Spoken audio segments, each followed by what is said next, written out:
SP साहब के बुजुर्ग पिता का मजाक बैंक में मनाया जा रहा था। एसपी साहब को जो पता चला है इस बात का, तो उन्होंने क्या किया। रामनाथ जी एक छोटे से गांव के साधारण किसान थे। उनका गांव शहर से दूर पहाड़ियों और खेतों के बीच बसा हुआ था। गांव में अधिकतर लोग खेती किसानी पर निर्भर थे और रोजमर्रा की जिंदगी बेहद कठिन थी। रामनाथ जी की आर्थिक स्थिति भी बाकी किसानों जैसी ही थी। महीने के अंत तक मुश्किल से घर का खर्च चलता था। लेकिन रामनाथ जी के पास एक चीज थी जो उन्हें दूसरों से अलग बनाती थी। उनका धैर्य और अपने बेटे रोहित के लिए बड़े सपने। रामनाथ जी के पास बहुत कम जमीन थी, जो साल में केवल एक बार फसल देती थी। बाकी समय वह मजदूरी करते थे। उनके पास एक टूटा फूटा घर था, जिसमें बारिश के मौसम में पानी टपकता था। लेकिन रामनाथ जी ने कभी हार नहीं मानी। उन्होंने अपनी पत्नी के साथ मिलकर मेहनत की और हर हाल में अपने बेटे की पढ़ाई जारी रखी। रोहित बचपन से ही पढ़ाई में तेज था। गांव के सरकारी स्कूल में पढ़ाई करते हुए उसने कई बार जिला स्तर की परीक्षाओं में टॉप किया। मास्टर जी भी उसकी तारीफ करते नहीं थकते थे। लेकिन गांव के स्कूल की सीमाएं थीं। अच्छी किताबें नहीं थीं, शिक्षक कम थे और पढ़ाई का माहौल भी मुश्किल था। जब रोहित 8वीं कक्षा में था, तो रामनाथ जी ने उसकी पढ़ाई के लिए बड़ा फैसला लिया। उन्होंने अपनी जमीन का एक हिस्सा गिरवी रखकर रोहित को शहर के अच्छे स्कूल में भेजने का प्रबंध किया। उनके पास पैसे नहीं थे, लेकिन उन्होंने हर छोटी बड़ी जरूरत को पूरा करने के लिए अपनी सुख सुविधाएं त्याग दी। उन्होंने खुद के लिए नए कपड़े तक नहीं खरीदे, लेकिन रोहित की किताबें और फीस समय पर पहुंचाई। शहर में पढ़ाई करना आसान नहीं था। रोहित ने भी अपने पिता के संघर्ष को समझा और पूरी लगन से पढ़ाई में जुट गया। वह रोज सुबह जल्दी उठकर पढ़ाई करता और रात देर तक जागकर सपनों को साकार करने की तैयारी करता। हर परीक्षा में वह टॉप करता, लेकिन उसके सामने यूपीएससी की कठिन परीक्षा पास करना सबसे बड़ा लक्ष्य था। जब रोहित ग्रेजुएशन के बाद यूपीएससी की तैयारी कर रहा था, तो परिवार की आर्थिक स्थिति और खराब हो गई। रामनाथ जी को अपनी जमीन भी बेचनी पड़ी। एक वक्त ऐसा आया जब घर में खाने तक के पैसे नहीं थे। रामनाथ जी ने गांवों के लोगों से कर्ज लिया, लेकिन रोहित की पढ़ाई में कमी नहीं आने दी। उन्होंने रोहित से कहा, बेटा, यह हमारी सबसे बड़ी परीक्षा है। तुम्हारी सफलता ही हमारी जीत होगी। 3 साल की कड़ी मेहनत और संघर्ष के बाद वह दिन आया। रोहित ने यूपीएसएससी की परीक्षा में शानदार रैंक हासिल की। परिणाम सुनते ही रामनाथ जी के चेहरे पर गर्व के आंसू छलक पड़े। गांव में खुशियों की लहर दौड़ गई। आज रोहित एक एसपी बनकर न केवल अपने परिवार, बल्कि पूरे गांव के लिए प्रेरणा बन चुका था। रोहित को हमेशा यह एहसास था कि वह जिस मुकाम तक पहुंचा है, उसके पीछे उसके पिता के त्याग और संघर्ष की महत्वपूर्ण भूमिका है। वह जानता था कि उनके पिता ने खुद को हर तरह से सीमित करके उसकी पढ़ाई और जरूरतों को प्राथमिकता दी। यही वजह थी कि रोहित ने एसपी बनने के बाद अपनी जिम्मेदारियों को बखूबी समझा। रोहित शहर में नौकरी करने लगा, जहां उसकी तनख्वाह अच्छी थी, लेकिन वह अपनी पहली सैलरी से ही पिता के लिए पैसे भेजता था। उसने एक नियम बना लिया था कि हर महीने की शुरुआत में वह अपने पिता के खाते में पैसे जमा करेगा, ताकि उनके खर्चों की कोई कमी ना हो। रोहित ने तय किया कि अपने माता पिता को कोई परेशानी नहीं होने देगा। उसने अपने पिता से कहा, पिताजी, आपको अब खेती या मजदूरी की कोई जरूरत नहीं है। आप आराम करें, बाकी सब मैं देख लूंगा। रोहित को अपने गांव की समस्याओं का भी गहरा एहसास था। वहां के बुजुर्ग लोग अक्सर बैंक या सरकारी कार्यालयों में परेशान होते थे। इसीलिए उसने अपने पिता को समझाया था कि अगर कभी कोई दिक्कत हो, तो तुरंत उसे बताएं। उसने अपने पिता के बैंक खाते का ध्यान रखने के लिए एक मोबाइल ऐप भी इंस्टॉल किया था, ताकि वह समय समय पर ट्रांजैक्शन देख सके। रोहित के लिए यह केवल आर्थिक जिम्मेदारी नहीं थी, वह अपने पिता के सम्मान को सबसे ऊपर रखता था। उसने अपने पिता से कई बार कहा, पिताजी, अगर आपको किसी भी जगह कोई अपमान महसूस हो, तो मुझे तुरंत बताइए। आपकी इज्जत मेरे लिए सबसे कीमती चीज है। हालांकि रोहित शहर में रहता था, लेकिन उसने कभी गांव से नाता नहीं तोड़ा। वह समय समय पर फोन करके अपने माता पिता और गांव के हालचाल लेता था। त्योहारों और छुट्टियों में वह हमेशा गांव आकर अपने परिवार के साथ समय बिताता। उसने अपने माता पिता के स्वास्थ्य की देखभाल के लिए भी गांव के डॉक्टर से संपर्क किया था। रामनाथ जी हर महीने अपने बेटे रोहित द्वारा भेजे गए पैसे को बैंक से निकालने जाया करते थे। उनके बेटे ने यह सुनिश्चित किया था कि उनके सारे खर्चे आराम से पूरे हो सकें। लेकिन रामनाथ जी, जो हमेशा दूसरों का सम्मान करते थे, बैंक जाते समय भी विनम्रता से पेश आते। एक दिन, जैसे ही महीने की शुरुआत हुई, रामनाथ जी ने सोचा कि वह बैंक जाकर पैसे निकाल लाएं ताकि घर के खर्चे सुचारू रूप से चल सकें।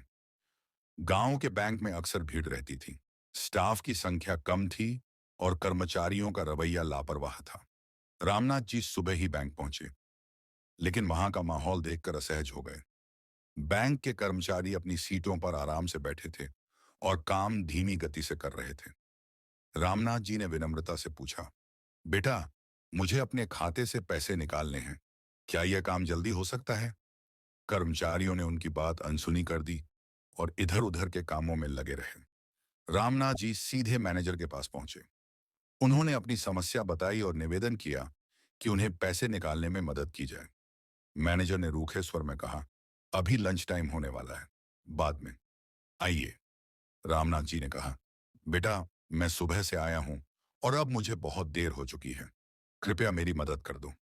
लेकिन मैनेजर ने उनकी बात को नजरअंदाज करते हुए कहा, बाद में आना, यहां बहुत काम है। बैंक के बाकी कर्मचारियों ने भी रामनाथ जी की मदद करने की बजाय उनकी स्थिति का मजाक उड़ाना शुरू कर दिया। एक कर्मचारी ने हंसते हुए कहा, बाबा, इतनी जल्दी क्या है, इंतजार कर लीजिए। दूसरा बोला, ऐसे बुजुर्ग लोग हर समय जल्दी में रहते हैं।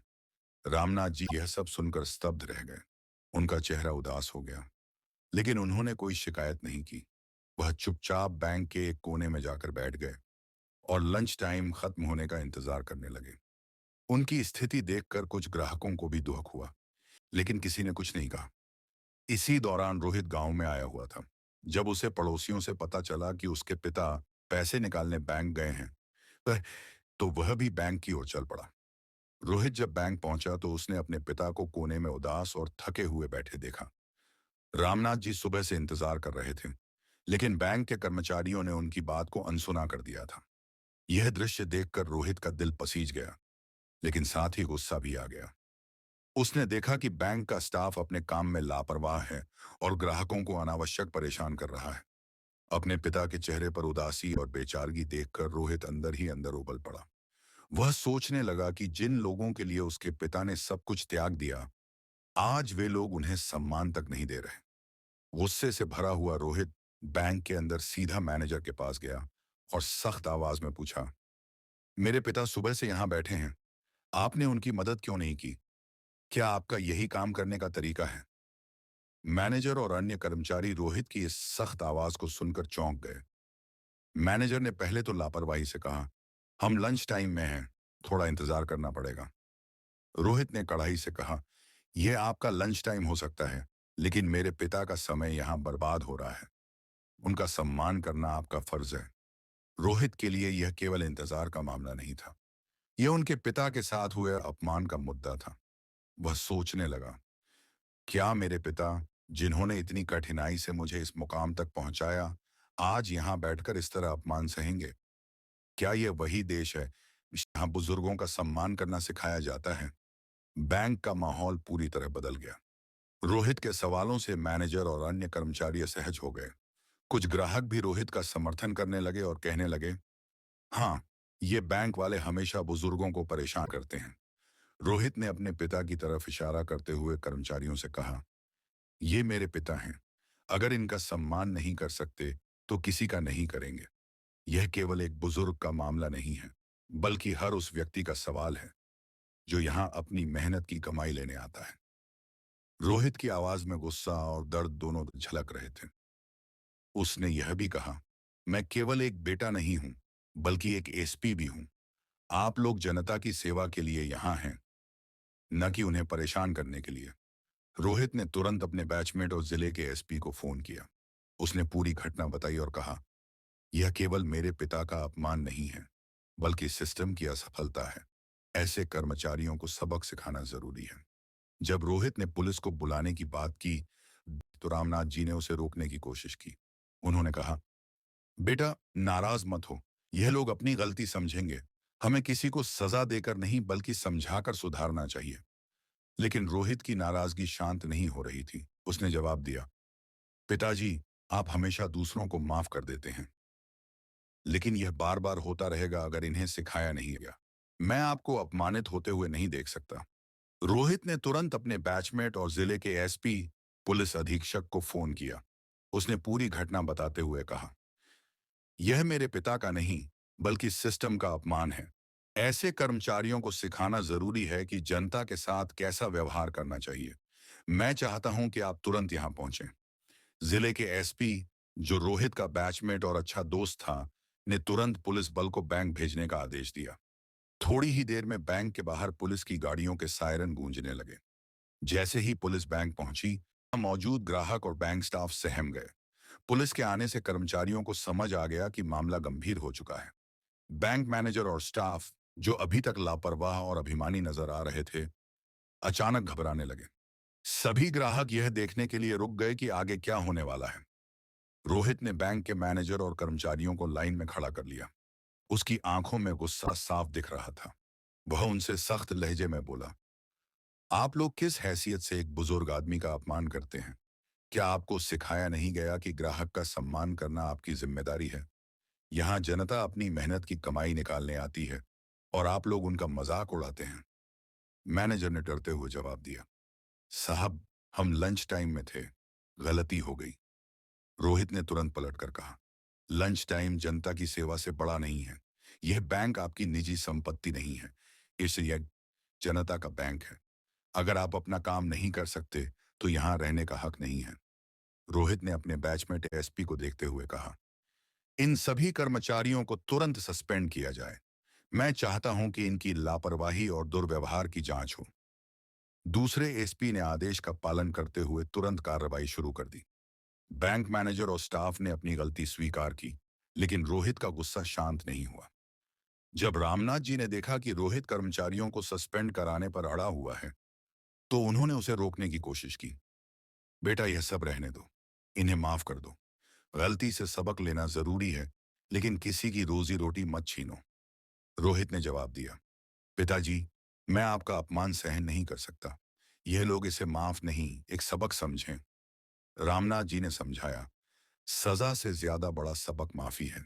अगर इन्हें सुधारना है तो इन्हें समझाओ, सस्पेंड मत करो। रोहित के गुस्से और रामनाथ जी की दरियादिली ने बैंक स्टाफ को शर्मिंदा कर दिया।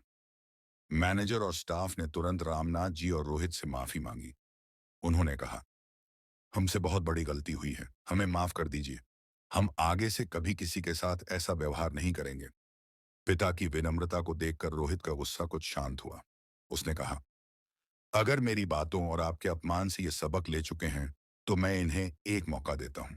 लेकिन याद रखें, अगली बार किसी और के साथ ऐसा हुआ तो माफ नहीं किया जाएगा। रोहित ने तय किया कि वह इस घटना को एक व्यक्तिगत मामला बनाकर नहीं छोड़ेगा। उसने बैंक और अन्य सरकारी संस्थानों में अनुशासन और सेवा भावना को बढ़ावा देने के लिए काम करने का फैसला किया। इस घटना के बाद बैंक में कर्मचारियों का व्यवहार बदल गया। सभी ने यह महसूस किया कि जनता के साथ सम्मान और ईमानदारी से पेश आना उनकी प्राथमिक जिम्मेदारी है। यह घटना रोहित के लिए सिर्फ गुस्से की अभिव्यक्ति नहीं थी, बल्कि एक बड़े बदलाव का आगाज थी, जहां उसने अपने पिता के सम्मान के साथ साथ सिस्टम की जिम्मेदारी को भी सशक्त किया। मुझे उम्मीद है आपको कहानी पसंद आया होगा। वीडियो को लाइक करें, चैनल को सब्सक्राइब करें और हमारे वीडियो इतनी आप कहां से देख रहे हैं, उसे जगह का नाम कमेंट बॉक्स में लिखें। तब तक के लिए धन्यवाद। कल फिर मिलेंगे एक नई कहानी के साथ।